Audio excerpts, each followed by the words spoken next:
বেগুন হয়তো অনেকেই অনেকভাবে রান্না করে খেয়েছেন, কিন্তু আজকে আপনাদের সাথে শেয়ার করব বেগুনের একদম ডিফারেন্ট একটা আইটেম, দই বেগুন। বেগুনটাকে একটু মোটা করে চাকচাক করে কেটে ধুয়ে পরিষ্কার করে নিয়ে স্বাদমতো একটু লবণ, একটু হলুদ আর একটু মরিচের গুঁড়া দিয়ে দিয়েছি।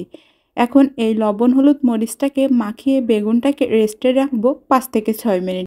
আর ভিডিওটি আমার পেজ থেকে দেখলে পেজটা ফলো করার অনুরোধ রইল, ইউটিউব চ্যানেল থেকে দেখলে কষ্ট করে ইউটিউব চ্যানেলটি সাবস্ক্রাইব করে রাখার অনুরোধ রইল। এখন চুলায় পরিমাণ মতো তেল গরম করে একটা প্যানে এই মেখে রাখা বেগুনটাকে দিয়ে দেব, আর উল্টে পাল্টে বেগুনটাকে খুবই সুন্দর করে ভেজে নিতে হবে। আর ভাজার সময় চুলার জাল লো টু মিডিয়াম করে রাখলে ভালো হয়। আমার বেগুনের এক সাইডটা প্রায় ভাজা হয়ে গিয়েছে, এখন এটাকে আমি উল্টে আর এক সাইডটাকেও এভাবে সুন্দর করে ভেজে নেব। আর মাঝে একটু কাঁটা চামচ দিয়ে দাগ কেটে নেব। বেগুনের ভিতর মশলাগুলো খুবই সুন্দরভাবে ঢুকে যায় আর বেগুনটা অনেক বেশি টেস্টি হয় খেতে।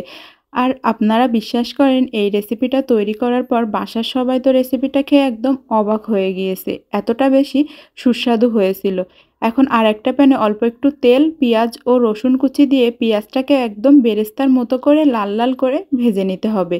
তারপরে সামান্য একটু হলুদ, মরিচ, ধনিয়া, জিরা আর লবণ দিয়ে এটাকে একটা বাগার তৈরি করে নেব। আর আমি এখানে দিয়েছি অল্প একটু ধনিয়া পাতা কুচি, সেটা স্কিপ হয়ে গিয়েছে, আপনারা অবশ্যই কিন্তু ধনিয়া পাতা কুচিটা এখানে দিবেন।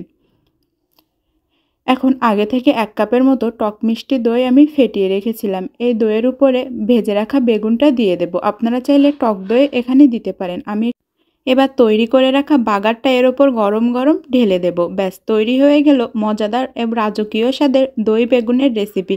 বেগুনের এই আইটেমটা একবার হলেও বাসায় ট্রাই করবেন, এটা এতটা বেশি লোভনীয় আর সুস্বাদু, গরম ভাতের সাথে একদম রাজকীয় একটি আইটেম। আমার তো এখনও মুখে লেগে আছে।